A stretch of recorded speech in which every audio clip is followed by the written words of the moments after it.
जैसा कि हमने देखा अभी अभी फाइनेंस मिनिस्टर निर्मला सीतारमन ने अपना बजट स्पीच खत्म किया, और मैडम के बजट स्पीच के खत्म करने के बाद मार्केट थोड़ा नीचे आया, और नीचे आने के बाद अभी फिर थोड़ा सा ऊपर गया है।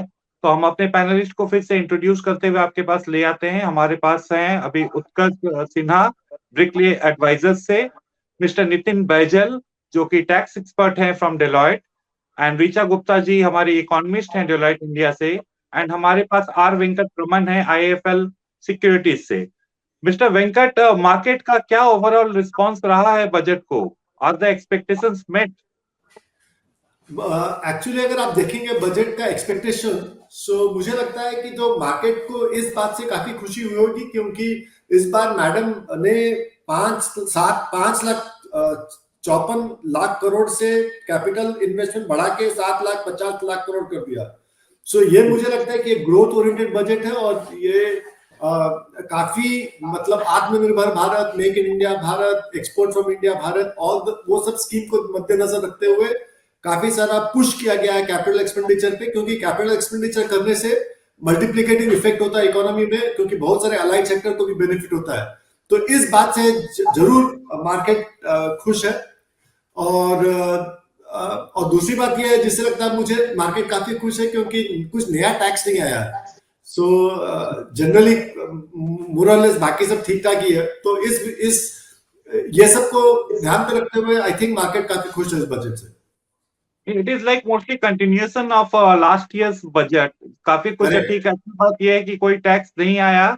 और लेकिन सर हम लोग देखेंगे कि लास्ट ईयर बजट या बजट के पहले बिल्डअप टू द बजट भी मार्केट वाज क्वाइट बुलिश। अभी कल और आज 2 दिन हम देखें कि मार्केट थोड़ा बुलिश है, बट पिछले 1 महीने से भी हम देखें एफआईआई का सेलिंग आया। Market has been very quite volatile in the last 1 month ahead of budget.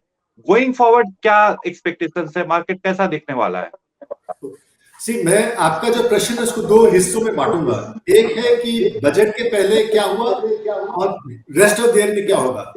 अगर आप देखेंगे ना, India is a part of global financial market. जो इंडिया भी पहले क्या था, इंडिया एक छोटा मार्केट था, अलग था, कुछ फर्क नहीं पड़ा था। अभी इंडिया विश्व के सभी मार्केट से लिंक्ड है। और अगर आप देखेंगे तो इंडिया की मार्केट गिरी, और इंडिया की मार्केट उतनी नहीं गिरी जितना यूएस और नैस्डैक गिरा। और इंडिया में एक और चीज ध्यान रखना चाहिए, जो फॉरेन आपने कहा कि फॉरेन इंस्टीट्यूशन इन्वेस्टर बेच रहे हैं, वो एक्चुअली आप करेक्ट है, क्योंकि आई थिंक 2008 के बाद मैंने इस तरह का सेलिंग देखा नहीं कि हर एक दिन 3,000 करोड़ 4,000 करोड़ फॉरेनर्स बेच के गए।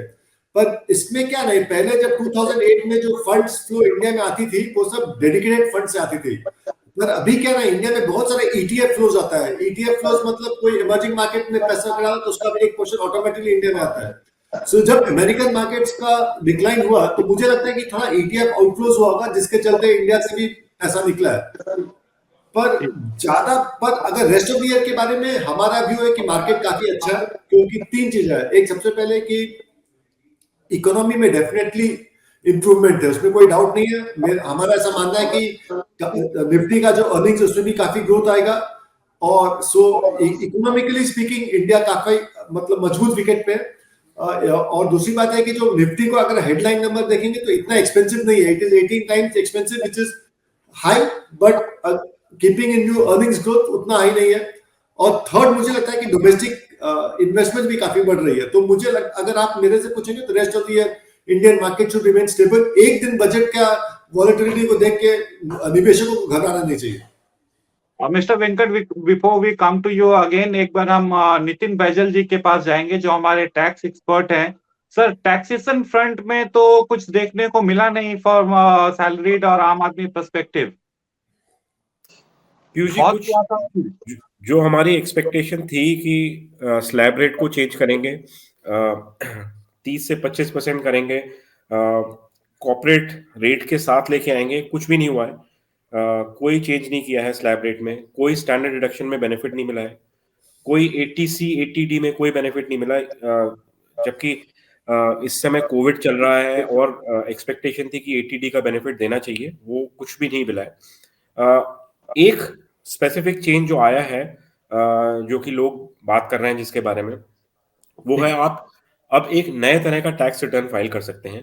अगर आपने रिटर्न एक होता है बिलेटेड रिटर्न, एक होता है रिवाइज रिटर्न, और अब एक थर्ड तरह का फॉर्म आया है जिसके अंदर किसी ने अगर रिटर्न फॉर्म के अंदर डिटेल्स नहीं फाइल करी हैं इन द पास, अगर आपकी कोई एडिशनल इनकम है जिसको आप भूल गए हैं रिपोर्ट करना टैक्स रिटर्न में, वो आप बिलेटेड में कर सकते हैं, रिवाइज में कर सकते हैं। अगर वो समय भी निकल गया है तो आपको अब एक एडिशनल बेनिफिट मिला है, जहां की आप with in 2 years from the end of the relevant assessment year आप अपना रिटर्न फिर फाइल कर सकते हैं। लेकिन आपको उसके अंदर, अगर आप फर्स्ट ईयर में करते हैं तो आपको 25% एडिशनल पे करना पड़ेगा, अगर सेकेंड ईयर में करते हैं तो आपको 50% एडिशनल पे करना पड़ेगा। तो ऑब्जेक्टिव ये है बेसिकली कि आपको वो पीनलाइज नहीं करेंगे, आप एडिशनल टैक्स पे करिए over the amount that is now has been omitted to be filed in the tax return. So it will vary between 25 to 50% depending upon आप कब फाइल कर रहे हैं। तो एक ये मतलब स्पेसिफिक नया 5 चीज है। में आपको एक सुधारने का मौका दिया गया है कि यदि पिछले 2 साल में आप कोई इनकम डिस्क्लोज करना भूल करेक्ट, गए हैं, वो करेक्ट। आइडियली डिस्प्यूट के पास जाता था, लेकिन अभी वो डिस्प्यूट में ना जाके उसको आप सुधार के अभी रिवाइज टैक्स रिटर्न भर सकते हैं। ये रिवाइज के ऊपर ही है, बिलेटेड और रिवाइज से ज्यादा है ये। अगर आप वो उस क्राइटेरिया में नहीं फॉल करते तो आप अभी ये थर्ड तरह का रिटर्न फाइल कर सकते हैं। सो ऑब्जेक्टिव ये है बेसिकली कि ये एक तरह की वॉलंटरी स्कीम नहीं है, ये scheme on a regular basis चलती रहेगी, जहां पे भी आदमी अपना रिटर्न फाइल करना और डिटेल्स ऑफ इनकम डिस्क्लोज करना भूल गया है। Okay, okay, thanks Nitin ji. अब आते हैं ऋचा जी, आपके यहाँ इकोनॉमी पर्सपेक्टिव में आप हमें समझाइए कि बजट में क्या क्या की थीम्स थे for the Indian economy. Fiscal deficit जरूर हम फ्लिप किए हैं कागज। हाँ, तो पीयूष जी, जैसा वेंकट जी ने भी कहा, ये एक ग्रोथ ओरिएंटेड बजट है। तो जो हेडलाइन है इस बजट की वो ये है कि गवर्नमेंट अपनी पब्लिक स्पेंडिंग को कंटिन्यू कर रही है, थोड़ा सा एनहांस भी कर रही है। इस फ्रॉम द ऑब्जेक्टिव, जैसा हमने कल भी डिस्कस किया था, कि पब्लिक स्पेंडिंग से पूरी इकोनॉमी में बूस्ट आता है, इंफ्रास्ट्रक्चर स्पेंडिंग से लो स्किल लेवल पे जॉब क्रिएशन होता है, जिससे जो हमारे इनफॉर्मल सेक्टर में जो क्राइसिस अभी इस टाइम पे जॉब्स का, इनकम का आया हुआ है, उसको थोड़ा रिलीफ मिलेगा और एक वर्चुअल साइकिल क्रिएट होगी, जिससे गवर्नमेंट होप कर रही है, क्योंकि काफी कुछ प्रोजेक्ट्स उन्होंने अंडर पीपीपी मोड भी बोले हैं, तो गवर्नमेंट होप कर रही है कि उससे अल्टीमेटली प्राइवेट इन्वेस्टमेंट भी बूस्ट होगा। तो एक वर्चुअल साइकिल जो एक पब्लिक इन्वेस्टमेंट से ही आ सकती है, उस पे गवर्नमेंट का फोकस बना हुआ है। अच्छी बात यह है कि जब उन्होंने अपने कैपिटल एक्सपेंडिचर के न्यूएंसेस एक्सप्लेन करे हैं बजट स्पीच में, मतलब फाइन प्रिंट अभी हमको देखना होगा, उसमें उन्होंने स्टेट्स की कैपिटल इन्वेस्टमेंट को सपोर्ट करने के भी स्कीम्स अनाउंस किए हैं। और कुछ स्टेट्स को जो इन्वेस्टमेंट सपोर्ट गवर्नमेंट एक्सटेंड कर रही है, जिसका उन्होंने बजट नेक्स्ट ईयर के लिए 1 लाख करोड़ रखा है, उसमें उन्होंने उसको पावर, जो स्टेट्स का इस टाइम पे जो एक बहुत बड़ा इशू है वो है पावर डेट का, तो उसके भी करेक्शन से कुछ उसको लिंक किया है। तो एक तरह से देयर इज ग्रोथ, एक ओवरआर्चिंग थीम है बजट का। दूसरा बजट का जो ओवरआर्चिंग थीम है वो है डिजिटल आर्किटेक्चर। स्ट्रक्चरल रिफॉर्म्स पर बजट में अभी इतना डिस्कशन नहीं हुआ है, बट थोड़ा थोड़ा जो ये जैसे पावर डेट से लिंक कर देना स्टेट्स को सपोर्ट, तो उस तरह से मतलब ये कॉग्निजेंस है गवर्नमेंट में कि जो स्ट्रक्चरल रिफॉर्म्स पिछले 2-2.5 साल से रुके हुए थे, उनको फिर से किक स्टार्ट करने की या उस पर फिर से कोई पाथ बनाने की जरूरत है। बट अभी क्योंकि रिकवरी स्टार्ट हुई है, हम अपने प्री कोविड लेवल से, मतलब हमारा जो पोटेंशियल था, अगर कोविड नहीं होता हम कहाँ पहुंच सकते थे, अभी हम उस लेवल तक नहीं पहुंचे हैं। तो फोकस बजट का, गवर्नमेंट का अभी ग्रोथ पर ही है। सो टू दैट एक्सटेंड, मतलब जो भी एक्सपेक्टेशंस थी बजट से, वो फ्रॉम एन इकोनॉमी पर्सपेक्टिव कि वो ग्रोथ स्टिमुलस कंटिन्यू रहा है, वो मतलब एक तरह से मीट हुआ है गवर्नमेंट का। हाँ, इसमें ये जरूर है कि हमारा फिस्कल कंसोलिडेशन का प्रोग्राम, ये उन्होंने लास्ट ईयर अनाउंस कर दिया था कि फिस्कल टारगेट उन्होंने शिफ्ट कर दिया था मीडियम टर्म के लिए। Even as per current plan 4.5% ही हम पहुंचेंगे 25-26 तक, जबकि जो ओरिजिनल एफआरबी कमेटी की रिपोर्ट थी, हमारा fiscal deficit should have been around 3-3.5%। तो वो because of the pandemic, because of this unique crisis that has happened, fiscal consolidation का पाथ तो पोस्टपोन हो गया है। बट उसके बावजूद भी अभी इस साल we will and eight 6.9%।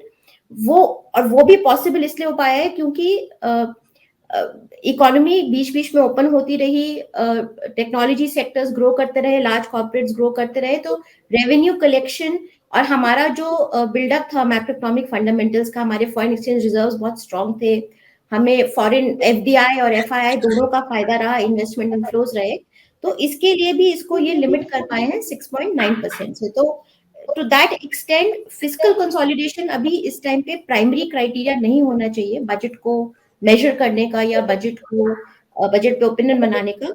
Main point ये, मेन जो फोकस है ग्रोथ एंड डिजिटल, इस पर कितनी इम्प्लीमेंटेशन होती है, एक टाइम बाउंड इम्प्लीमेंटेशन और एक outcome based monitoring. This is now what is really important for the budget to lead to the benefit that it is envisaging. Thank you Richa. उससे हम आपसे जानेंगे डिजिटल के बारे में। काफी फोकस, जैसा ऋचा जी भी बोल रही थी, डिजिटल इंडिया के ऊपर रहा है, एंड खास करके digital coins and virtual asset के ऊपर ये जो 30% टैक्सेशन लगाया गया है, तो क्या हम ये मान लें कि क्रिप्टो करेंसी को एक तरह से गवर्नमेंट ने लीगल टेंडर मान लिया है, या लीगल एसेट का दर्जा देने की तरफ बढ़ रहे हैं हम लोग? बिल्कुल लीगल टेंडर तो बिल्कुल नहीं बोलेंगे, बट हाँ एक जो रेगुलेटरी अनसर्टेनिटी थी क्रिप्टो को लेकर, वो बजट में उसका इंक्लूजन हो जाने से वो अनसर्टेनिटी चली जाती है, और इस कारण से जितने भी इंडिया में क्रिप्टो इनोवेटर्स हैं वो एक चैन के सांस के साथ अपने बिजनेस में वापस जा सकते हैं कि वो जो बिजनेस कर रहे हैं वो सही है, वो मान्य बिजनेस है। और उसके अलावा जो डिजिटल करेंसी, जो डिजिटल रुपी की भी बात की गई है, वो भी एक इंकरेजिंग साइन है। हालांकि उसका इम्प्लीमेंटेशन क्या होता है, ब्लॉकचेन बेस्ड रुपी का मतलब क्या होता है, ये सब हमें समझने की जरूरत है, लेकिन ये भी एक सही दिशा में मूवमेंट में मानूंगा। इससे ज्यादा महत्वपूर्ण है एक दो चीजें जो हमने सुबह में जिसके बारे में बात किया, जो विशलिस्ट की जो बात की थी, उनमें से एक दो चीजें मुझे बहुत खुशी हुई देख के कि बजट में इंक्लूडेड है। एक तो जो डिफेंस का स्पेंडिंग की हमने बात की थी, कि डिफेंस और स्पेस जैसे टेक्नोलॉजीज जो है, अगर उसमें गवर्नमेंट की स्पेंडिंग हो तो उससे उसका एक स्पिलओवर इफेक्ट होता है towards technology in India, in any country. अगर जैसे सिलिकॉन वैली का ग्रोथ हुआ because of government spending, US government spending in defence, वैसे डिफेंस का बजट में इयरमार्क किया गया है कि तकरीबन 25% जो R&D बजट है वो इंडस्ट्री और स्टार्टअप्स को दिया जाएगा, और मेरे ख्याल से ये बहुत ही पॉजिटिव डेवलपमेंट है। 68% of capital procurement in the defense budget will be earmarked towards domestic industry, ये भी बहुत पॉजिटिव है। डिफेंस काफी लार्ज बजट होता है, और उसका इतना सिग्निफिकेंट पोर्शन, 2/3 पोर्शन अगर हम डोमेस्टिक कंजम्पशन के लिए रखें, तो मेरे ख्याल से इससे काफी फायदा होगा। इसको टाइम करते हैं एक और चीज के साथ जिसके बारे में हमने सुबह बात की थी, वो है डोमेस्टिक मैन्युफैक्चरिंग इन डीप टेक, और उसके तरफ भी गवर्नमेंट का अटेंशन रहा है काफी सालों से। इस साल भी उस पर बात हुई है, और इस तरह के मेजर्स के साथ अगर उसको मैनेज किया जाए, जैसे कि स्पेंडिंग अगर बढ़े, तो मेरे ख्याल से इंडिया में मैन्युफैक्चरिंग बेसिक बन सकता है। फाइनली हमने ये बात की थी कि जो इंडिया, और वेंकट साहब ने भी ये बोला कि इंडिया के लिए पहले डेडिकेटेड फंड्स हुआ करते थे, और उसको हर बजट के उतार चढ़ाव से ज्यादा फर्क नहीं पड़ता था, लेकिन अब इंडिया में जो कैपिटल आ रहा है वो एक ग्लोबल कैपिटल फ्लो का हिस्सा है। तो इंडिया में कैपिटल आ भी सकता है बहुत आसानी से, और यहाँ से जा भी सकता है बहुत आसानी से, इसलिए जो रेगुलेटरी इंफ्रास्ट्रक्चर है उसको कंपेटिटिव होना बहुत जरूरी है, और उस दिशा में एक दो मेजर्स निर्मला जी ने अनाउंस किए जो पॉजिटिव है, जैसे लॉन्ग टर्म कैपिटल गेन्स को 15% पे रखना। These are all positive measures which shows that India is open for business, and India realizes कि हम एक बड़े अरीना में हैं, और हमें कंपेटिटिव होने की जरूरत है। ये बजट, ये पॉपुलर, आपने बात की पीयूष जी जब आप पूछ रहे थे कि ये इसमें टैक्स रिलेटेड कोई बहुत ज्यादा इंडिविजुअल टैक्स रिलेटेड बहुत ज्यादा इनिशिएटिव्स नहीं है, एंड मेरे ख्याल से हमें उस माइंडसेट से थोड़ा निकलने की जरूरत है, क्योंकि एक सोशलिस्ट कंट्री की वो माइंडसेट होती है कि सरकार हमें कितना छूट दे रही है और नहीं दे रही है। ये मेरे ख्याल से कैपिटलिस्ट इकोनॉमी का पॉजिटिव ग्रोथ ओरिएंटेड बजट में इसको मानूंगा। एक पॉइंट जो उत्कर्ष जी ने बोला है उस पर मैं एक बार चर्चा करना चाह रहा था। क्रिप्टो करेंसी डिजिटल एसेट जो उन्होंने इंट्रोड्यूस करा है, और उनको उसको स्पीच में बोला गया है, मेमोरेंडम में भी आया है। एक मुद्दा जो उसके ऊपर अभी मैंने डिटेल में फाइन प्रिंट पढ़ा नहीं है, लेकिन क्वेश्चन ये है कि एक तो उन्होंने टैक्सेबिलिटी उसकी 30% पे करी है।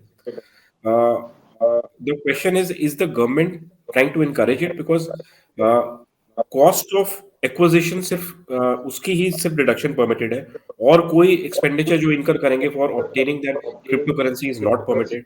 सेकेंडली, नेक्स्ट फ्यू इयर्स के अंदर सेट ऑफ और कैरी फॉरवर्ड का कोई प्रावधान नहीं है। So what is the objective behind it? Are they trying to encourage it or discourage it in some manner? So that's again a question. Maybe Utkarsh, you would like to answer that, or that's a very good question, Nitin ji. I also can't determine whether it is to encourage or discourage. That's why the only thing one can say is that कम से कम एक uncertainty खत्म हो गई कि illegal है कि legal है। अब अगर आपके गणित में ये बैठता है कि आप 30% टैक्स देने को तैयार हैं, आप इसको अपने बिजनेस का किसी हिस्सा, आप you can not do any other expenses against it, और आप फिर भी इसमें पैसा डालना चाहते हैं तो आप डालिए। सरकार आपको रोक नहीं रही है एक्टिवली, मेरे ख्याल से सरकार आपको एक्टिवली इनकरेज भी नहीं कर रही है। मैं इस फील्ड में रहकर भी मुझे उतना समझ नहीं है कि क्रिप्टो का डायरेक्शन कहाँ जाएगा। तो मेरे ख्याल से सरकार ने भी ऐसा व्यू लिया है कि इससे कोई हानि ना पहुंचे, कंज्यूमर को कोई हार्म ना हो, इकोनॉमी को कोई हार्म ना हो। आप अगर इससे खेलना चाहते हैं तो खेलिए, बस किसी को चोट मत लगाइए। साथ ही साथ सरकार भी इससे कुछ पैसा बना ले, सरकार को भी इसका कुछ बेनिफिट मिले। बिल्कुल। तो coming back to Venkat, tell me, ये जो बजट पेश हुआ है अभी, तो कौन से सेक्टर्स आप देखते हैं कमिंग टाइम में where investors should bet on? मैं एकदम स्ट्रेट आपको कहना चाहता हूं कि दो सेक्टर को ध्यान में रखिए। एक है इंफ्रास्ट्रक्चर। तो जो भी कैपिटल सेक्टर, कैपिटल गुड्स और इस इंफ्रास्ट्रक्चर सेक्टर में कंपनियां हैं, उनको जरूर बेनिफिट होगा। तो या तो कोई म्यूचुअल फंड में खरीद लीजिए, या तो एक बास्केट बना के खरीद लीजिए, जैसे L&T, सीमेंस, ABB, या तो फिर ट्रांसफॉर्मर कंपनीज, या तो फिर Polycab, fire company, construction, anything which capital goods, उसमें तो जरूर उस सेक्टर को फायदा होगा। और एक सेक्टर मुझे लगता है जिसके बारे में लोग बात कम कर रहे हैं, वो सीमेंट है। क्योंकि अगर इंडिया में इस तरह रोड बनेगा, बिल्डिंग बनेगा, कंस्ट्रक्शन बनेगा, पोर्ट बनेगा, सीमेंट सेक्टर को काफी फायदा हो सकता है। तो ये मुझे लगता है कि अगर top of the mind easy sector आप बोलेंगे, तो जैसे ऋचा जी ने भी कहा था, ग्रोथ ओरिएंटेड बजट है, कैपिटल गुड्स में खर्चा हो रहा है। सो मेरे हिसाब से तो it's a easy call. And as it is मेरा ऐसा मानना है कि अगर आप हिस्टोरिकली देखोगे, जब भी इकोनॉमी अच्छा करता है तो capital goods as sector benefit होता है। तो मैं तो निवेशकों को कहूंगा और आपके दर्शकों को भी यही कहूंगा कि आप कैपिटल गुड्स और सीमेंट को देखिए, ध्यान में रखिए, उसमें अपना स्टडी कीजिए, एक लिस्ट बनाइए और आई थिंक इन्वेस्ट कीजिए फॉर लॉन्ग टर्म। तो capital good and cements, not steel में भी कुछ अनाउंसमेंट आया है to keep the prices at capped level. So is it like good और bad for the companies? See, steel is a interesting sector, but आपको एक चीज ध्यान रखना चाहिए कि पिछले एक साल में सब स्टील सेक्टर के शेयर्स के भाव में खूब इजाफा हुआ है। सेल 30 का 100 रुपया हो गया है, JSW 100 का 400 हो गया है। सो उसमें Tata steel was the large cap best performer, I think वो 5 गुना हो गया था। सो इसके बाद अभी क्या होने वाला पता नहीं, क्योंकि स्टील अल्टीमेटली ग्लोबल कमोडिटी है, उसमें काफी कुछ भी चेंज होता है, इम्पैक्ट होता है। बट स्टील जैसे स्टील हुआ, एल्यूमिनियम हुआ, वो सब सेक्टर आप कर सकते हो। पर आपके दर्शकों जो रिस्क थोड़ा कम लेना चाहते हैं, उनके लिए मैं कहूंगा सीमेंट, क्योंकि सीमेंट में global cement prices don't make a difference. And second is capital goods because it's like India. So if you have to recommend top 5 stocks for our audience, so what will be there in these sectors? So top 5 stocks. मेरे हिसाब से अगर आप देखोगे तो L&T, Larsen & Toubro, I think is a large cap. It has everything. So I would say L&T, Siemens, ABB, they should do well. And cement में I would say एक है Ultratech, which is very good company, ACC, and maybe Dalmia Bharat. So but actually basket में या तो fund में खरीद सकते हैं. They are all good companies. Okay. Thanks, Venkat. Thank you so much. Thank you so much, and thank you. Richa जी, आपके पास आएंगे फिर से। आपने जैसा बोला कि ये ग्रोथ ओरिएंटेड बजट है, तो ये जानना चाहेंगे कौन से सेक्टर से ये ग्रोथ आ रहा है, किस सेक्टर से हम ये ग्रोथ एक्सपेक्ट करें? Infrastructure is definitely one of them, which of them are others? Infrastructure, construction, manufacturing, कुछ लेवल में माइनिंग में और इश्यूज हैं, but some impact on mining. So these are the sectors which will, जो मतलब government का focus है। एक सेक्टर और है जिस पे गवर्नमेंट ध्यान, एटलीस्ट बजट में जो स्कीम्स अनाउंस हुई है, एजुकेशन और स्किलिंग। तो गवर्नमेंट ने रिकॉग्नाइज किया है कि बेसिक एजुकेशन में पैंडेमिक की वजह से जो स्कूल्स बंद हुए, फॉर्मल एजुकेशन स्टूडेंट्स को नहीं मिल पाई, और रूरल और जो डिस्ट्रेस सेक्टर्स हैं उनके पास वो कैपेसिटी भी नहीं है कि वो इंटरनेट बेस्ड एजुकेशन या वीडियो कॉल्स पे क्लासेस वगैरह कर सके। तो एजुकेशन के लिए और स्किलिंग के लिए भी कि वो एक डिजिटल प्लेटफॉर्म होगा जहां पर रीस्किलिंग, अपस्किलिंग जैसे प्रोग्राम्स, सर्टिफिकेशंस वगैरह अवेलेबल होंगी। आईटीआईज में भी कुछ स्किलिंग के स्पेशल कोर्सेज इंट्रोड्यूस किए जाएंगे। सो एजुकेशन और स्किल पे, बट ये दीज आर लॉन्ग टर्म, मतलब इनका जब ये इम्प्लीमेंट होंगे, जब स्टूडेंट्स इनका बेनिफिट लेंगे, फिर वो जॉब मार्केट में आएंगे, तो इनका अभी एक लॉन्ग टर्म इम्पैक्ट है। फाइनेंशियल सेक्टर पर भी बजट में बात हुई है। ये जो पोस्ट ऑफिसेस को एक बैंकिंग प्लेटफॉर्म से लिंक करने की और पोस्ट ऑफिस डिपॉजिट्स को बैंकिंग डिपॉजिट से इंटरऑपरेबल बनाने की बात करी है, this will be a big boost. ये वाकई में स्मॉल सेविंग्स के लिए, फाइनेंशियल इंक्लूजन के लिए बहुत ही पॉजिटिव साइन है। इट इज मतलब काफी सारी यूरोपियन इकोनॉमीज में भी financial inclusion through post office route ही एनकरेज किया गया था। तो फाइनेंशियल सेक्टर पर भी बजट ने पॉजिटिव अनाउंसमेंट्स करी हैं। So all in all I think जितने भी फाइनेंशियल, डिजिटल और road transport, mobility related infrastructure sectors है, तो mobility, transport, banks, financial intermediation, financial inclusion, education, तो ये सॉफ्ट एंड हार्ड इंफ्रास्ट्रक्चर के जितने भी सेक्टर्स हैं उन पर बजट का फोकस रहा है। जो डिसअपॉइंटिंग फीचर है कि जो पैंडेमिक में जो सर्विसेज में जो स्लोनेस आई थी, उस पे कोई स्पेसिफिक, मतलब वो छोड़ा गया टाइम पर। जैसे जैसे रिस्ट्रिक्शंस हटेंगी, इकोनॉमी बैक और फर्दर बैक ऑन ट्रैक आएगी, तो वो सेक्टर्स भी पिक हो जाएंगे।